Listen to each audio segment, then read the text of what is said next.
Welcome back, trigonometers and pre-calculators, folks in trig and pre-calc who are looking at needing to solve triangles that are not right. We have done solving triangles before. This is something you've done before. In geometry, you solved right triangles where you found all the missing sides and all the missing angles.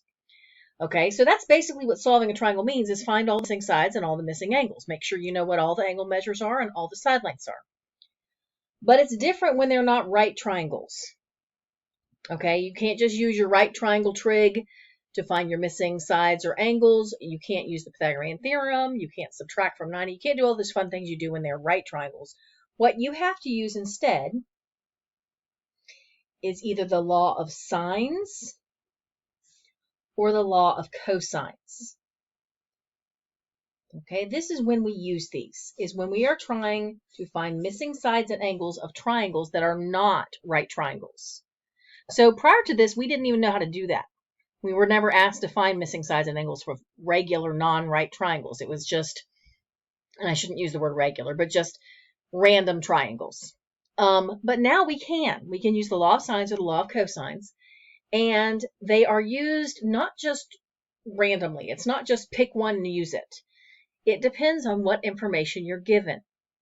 And when we talk about what information is given, we go back to when we used to talk about congruent triangles or maybe similar triangles, and we talk about which sides and which angles are given. And basically, if you have two angles that are given, and then one of the sides of the triangles is given, but it's not the side in between the two angles, it's the other side, law of sines. Or, really doesn't matter, whoops, started to write the same thing again. Doesn't really matter. If it is the side in between the two angles, we also use the law of sines. So if you have two angles and one side, automatically you're going to use the law of sines. Now, the one other thing you would use the law of sines for, and I'm really sad that that's so, let's see if I can do this. Can't keep looking at that. It's bugging me.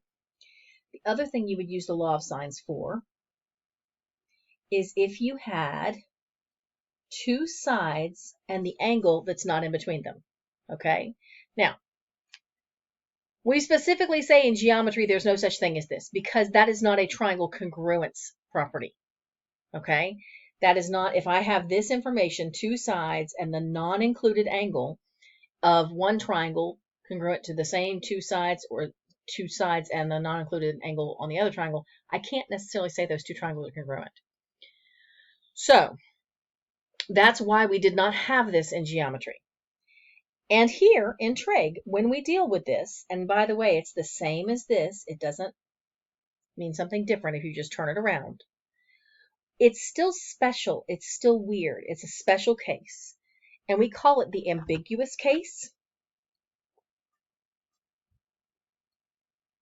And we do special things when we have that situation. So we do use the law of sines, but it's going to be kind of a special case. It's going to be sort of some extra steps here. Ambiguous means we're not really sure. So basically, we're really not sure how this triangle is going to come out. It could come out one of two different ways, and we have to take that into account, that potentially it could come out two different ways. Or it could just come out one way, or it could actually not work at all. So that's why that one's really a whole special situation we're not going to look at tonight or today. Law of cosines, we use that if we know two sides, but the angle that we know is between them, the included angle. Or if we know all the sides. Okay, so these are the scenarios where you're asked to find missing sides and missing angles on triangles that are not right triangles. And this is sort of some guidance as to where you're going to go from there. So let's look at one. Let's suppose that I have, and I'm drawing off screen here, but I promise I will move it up in just one sec.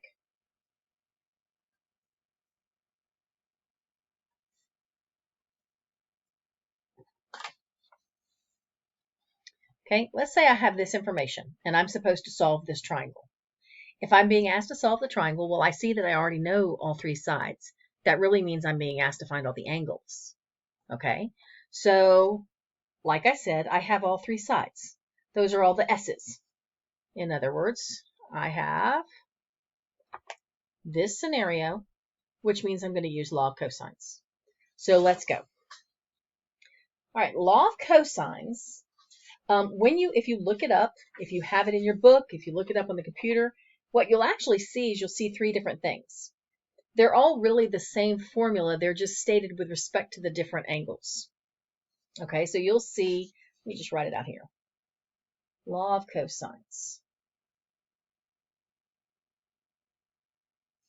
And folks, you can't use law of sines on this. When you have all three sides, we can't use law of sines, so we're not going to. So that's why we're doing law of cosines. Okay, so that means I could use this.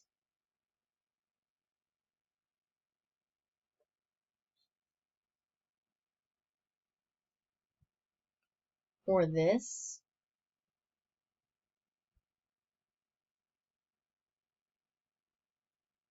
Or this.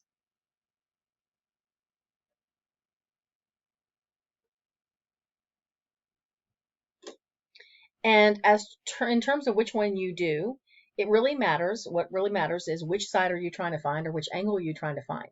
And in this particular case, we don't know any angles. So it's not like there's one we need to start with. We could find any angle. We could pick any angle to start.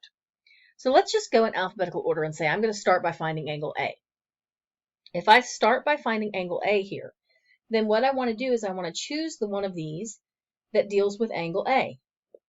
There's the first one. This is angle B, this is angle C.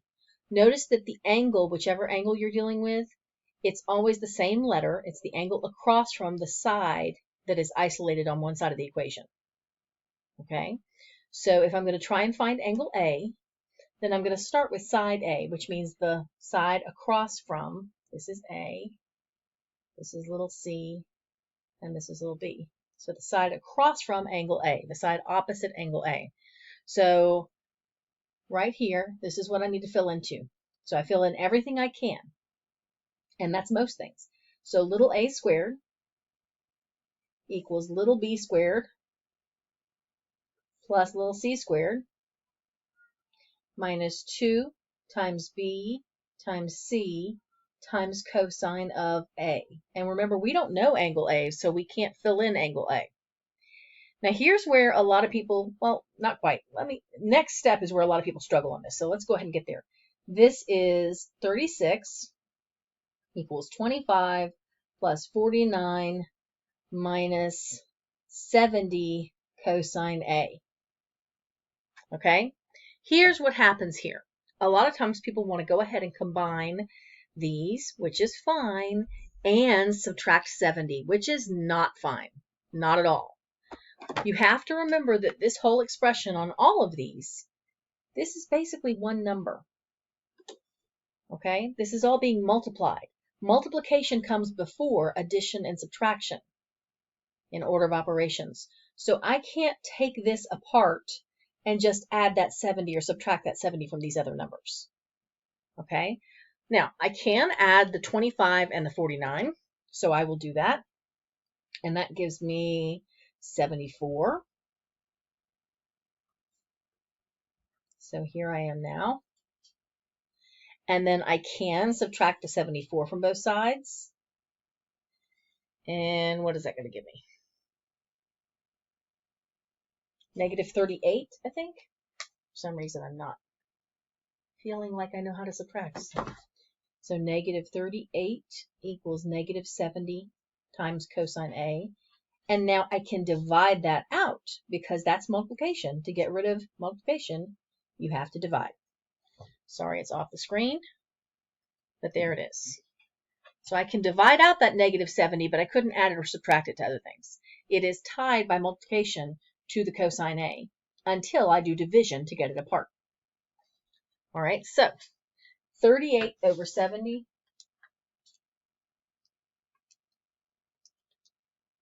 And I can't do this one-handed now suddenly. There we go. It's 0.5428, etc., etc.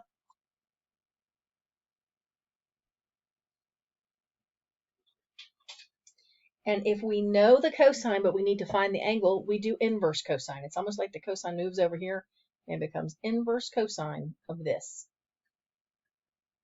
Inverse cosine is like saying what angle did I take the cosine to get this as my answer? I got this is the cosine of A. What angle was it that I took the cosine of? So what angle did I take the cosine of? And then I do that in my calculator. Now let me point out to you what I would actually do in my calculator here in an effort to be as accurate as possible. When I get here and I do 38 divided by 70, and you could do negative divided by negative, but remember that's going to automatically be a positive. Okay, I get this number.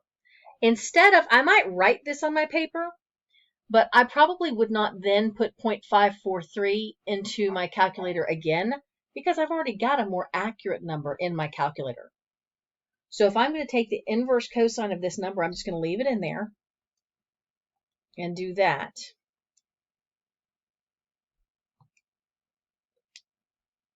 And I get as my answer 57.12.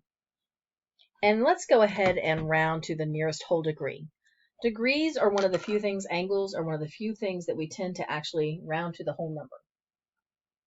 So angle A is approximately 57 degrees.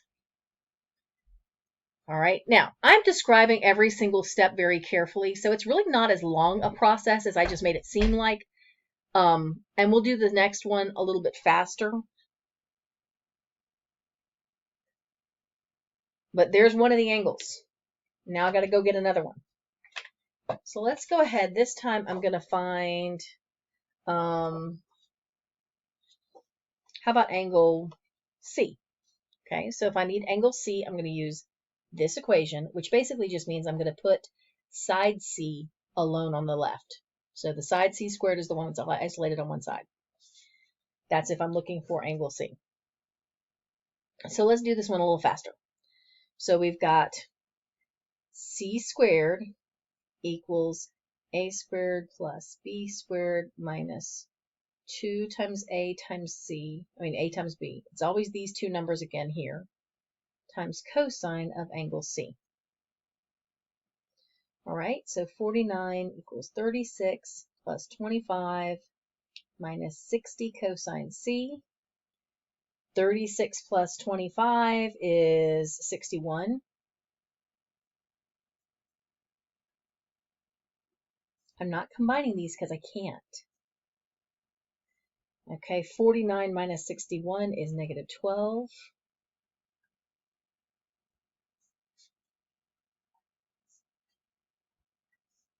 And that's 1/5. So I need to do the inverse cosine of 0.2, and I will have C. So let's do that.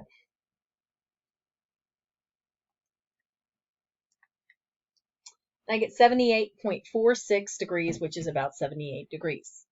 Now, let me point out to you, there is sort of a, I guess you could call it an informal rule. Not everybody follows it. But let me point something out to you. The first thing I found was angle A. Once I found angle A, I then could have, if I really wanted to, could have switched over to the law of sines. I didn't want to. And one of the reasons you don't want to is because then if you switch, then you have to think about whether or not you have that ambiguous case that I was telling you is kind of weird and more work. So the informal rule on these is, if you start with law of cosines, stick with law of cosines until you're done with the problem. If you start with law of sines, stick with law of sines till you're done with the problem. So whichever one you pretty much have to start with, keep going with that particular one. And that's really the safest thing to happen. So now I have two of the angles. I have all three sides. To find the final angle, all I have to do is subtract the two that I know from 180. So I've got 180 minus 78 minus 57, and I get 45 degrees. And you can also see my work from the previous problem. And now I have solved the triangle. I am done. Those are all my missing sides and angles. That seems like a good stopping point here. There's a lot of work involved in a law of cosines or a law of sines problem, but I also talked a lot about how to know which one to use at the beginning. So I'm going to go to a different video just to show you some more law of cosines examples. But I appreciate your being here. Thanks for coming. Hope it helped, and I will see you next time.